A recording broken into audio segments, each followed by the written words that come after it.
this poem. And I actually found out about this poem in this book called Commanding Your Morning by Cindy Trim. She is a dynamic writer, really great declarations, affirmations, confessions that I try to make every day. I don't get to them every day, but here's the point. The essence of a new day. This is the beginning of a new day. You have been given this day to use as you will. You can waste it or use it for good. What you do today is important because you are exchanging a day of your life for it. When tomorrow comes, this day will be gone forever. In its place is something that you have left behind. Let it be something good. The author unknown. So that is the importance of diligence. I was looking at my goals yesterday and I realized that we are 50 days away from 2020. So for me now, it's 49 days because I'm 8 hours ahead of the US. So wherever you are, you figure out how many days you are from 2020. And you have to think about this, like, what have I accomplished all of this year? Granted, it's been a great year of me finding myself. A lot of you all know that, or one person that's listen to me now, that I have a blog that's titled www.findingshalandamichelle.com. And I talk about my journey of finding the highest, truest, fullest expression of myself. So that has given me the opportunity to travel to countless countries this year. And it's allowed me to grow as an individual. So I think I can say check in that box as a goal obtained, to get closer to my purpose and to grow as an individual as a whole. But as you know, or you may know, that I just had a experience in India where I went to this meditation course. And I've learned a lot from this course, even though I didn't particularly care for it once I arrived at the property, or, quite a bit through the program, but I came to learn some valuable lessons from actually taking part, in that course. Maybe I'm on a live stream on YouTube. I have one person looking at me.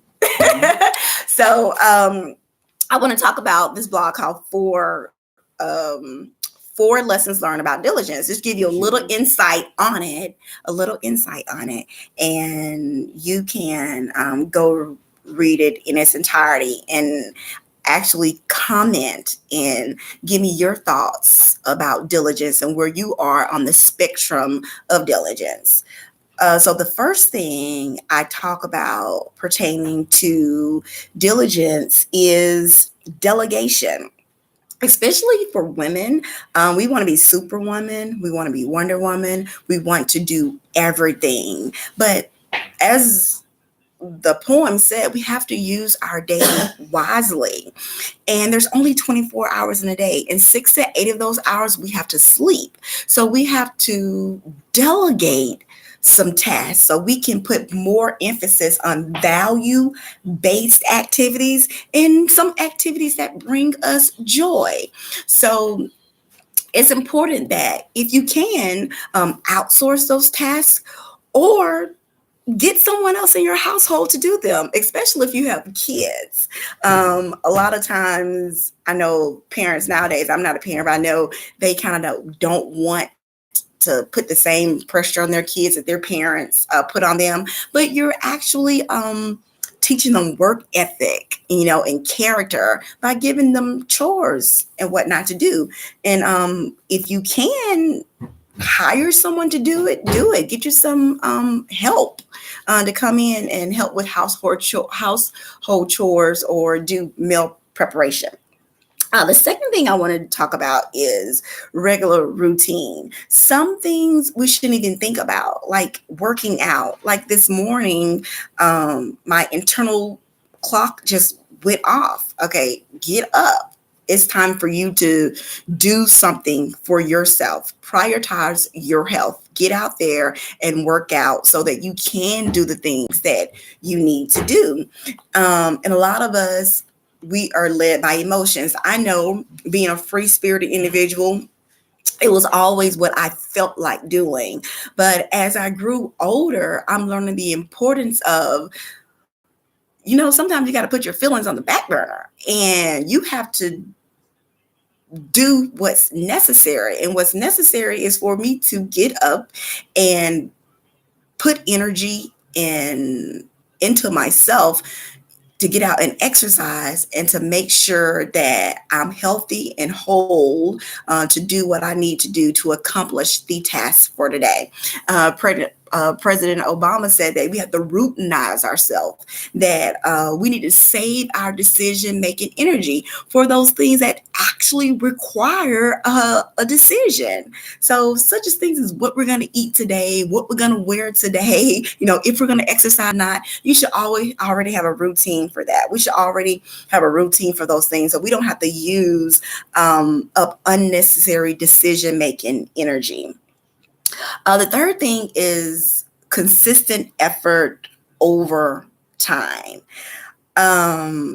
Nowadays, the media makes us think that there's like overnight successes, but the truth of the matter is, 9 times out of 10, those successes are not overnight. They're not overnight. These people have put decades into their talent, their gift, and their skill to make sure they're a master or expert at it. And then when they've actually unveiled and revealed to the public, it seems as like they're an overnight success, when that is farthest from the truth. So TD Jakes has this a sermon titled "It Shall Come to Pass," and I listen to it a part of my morning routine every morning. And he has this nugget I love, that it'll work if you work it. If you apply consistent effort to something over and over and over again, eventually it's going to reap results. And he talks about a drop of water hitting a rock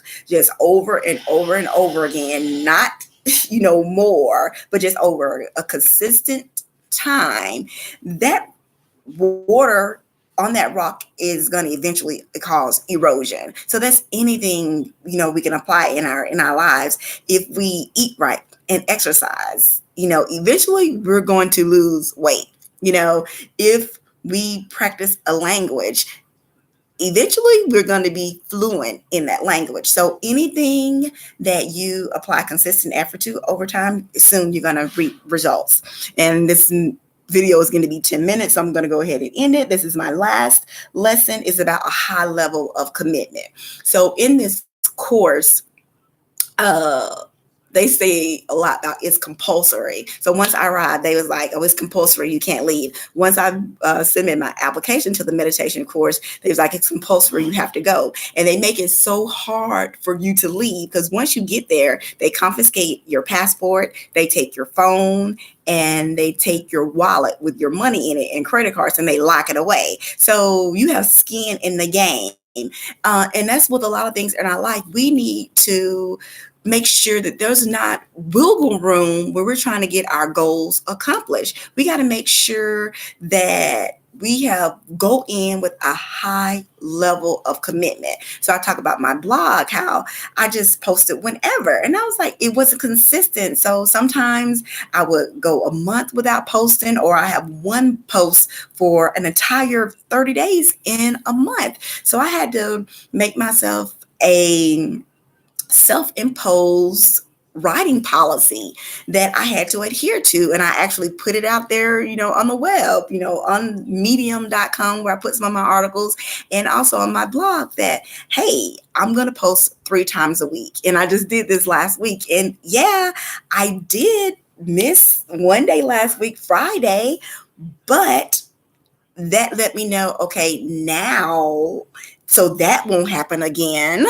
I need to create a routine for posting. So I need to create my articles a week in advance, or create them, batch them, create them all in one day, and already have them ready to be published on the upcoming days as I was going to publish them.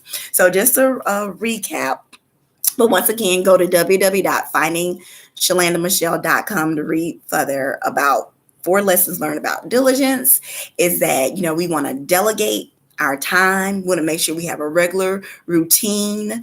We want to make sure that we apply consistent effort over time. And fourth, we want to make sure that we have a high level commitment. So those are 4 lessons that I learned about diligence from the Vipassana Meditation Course, and I hope that they can help you. Once again, comment on this YouTube video and as well on my blog when you read the post. So enjoy your day or night. Talk to you later. Bye. Mwah.